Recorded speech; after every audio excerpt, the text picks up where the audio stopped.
ଦେଖନ୍ତୁ ନାରୀ କେତେବେଳେ ଆମେ ଭଉଣୀ ହିସାବରେ ଆମକୁ ସେବା କରେ, ତ କେତେବେଳେ ମା ବନିକି ଆମର ସେବା ଶୁଶ୍ରୂଷା ଏବଂ ଜ୍ଞାନ ଦିଏ, ଏବଂ କେତେବେଳେ ସ୍ତ୍ରୀ ବନି ଆମର ସୁଖ ପ୍ରଦାନ କରେ।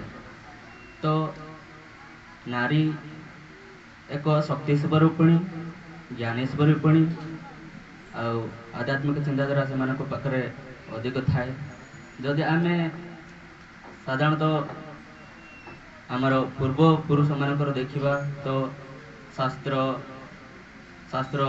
ମାନଙ୍କର ଦେଖିବା, ତ ନାରୀମାନଙ୍କର ଯେଉଁ ଶକ୍ତିତ୍ୱ ଏବଂ ନାରୀମାନଙ୍କର ଯେଉଁ ସନ୍ତାନମାନଙ୍କର ନିର୍ମାଣର ଯୋଗ୍ୟ ବହୁତ।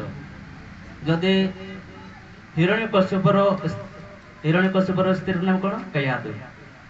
ସେ ଦେଖନ୍ତୁ ଅଧର୍ମୀ ମାନଙ୍କର ସହିତ ସଙ୍ଗତିରେ ରହିକି ମଧ୍ୟ ନିଜେ ତାର ସ୍ୱାମୀ ଅଧର୍ମୀଟା। ହିରଣ୍ୟକଶ୍ୟପ ଅଧର୍ମୀ ନା, ମତଲବ ଅସୁର ଜାତିରେ ରହିକି ମଧ୍ୟ ଧର୍ମକୁ କେମିତି ପାଳନ କଲା ଏବଂ ନିଜର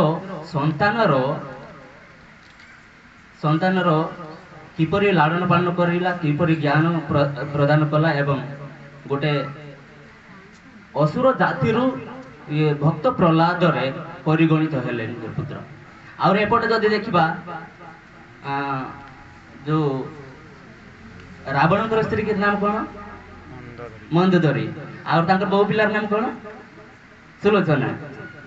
ଏମାନେ ମଧ୍ୟ ଅଧର୍ମୀ ମାନଙ୍କର ସହିତ ବସବାସ କଲେ, ଅଧର୍ମୀ ମାନଙ୍କର ସଙ୍ଗତିରେ ରହିକି ମଧ୍ୟ ଧର୍ମକୁ ପାଳନ କଲେ, ଧର୍ମକୁ ଜିତେଇଲେ ଏବଂ ତାଙ୍କର ସ୍ୱାମୀକୁ ମଧ୍ୟ ବହୁତ ବୁଝେଇଥିଲେ, ପରନ୍ତୁ ପାରିଲେ ନାହିଁ।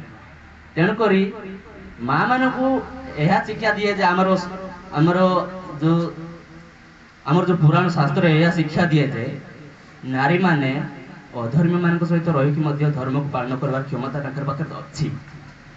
ପରନ୍ତୁ ବାପା ଯଦି ଅଧର୍ମୀ ହେଲେ ଚଳିବ, ପରନ୍ତୁ ମା ଅଧର୍ମୀ ନ ହେବାର ଅଛି।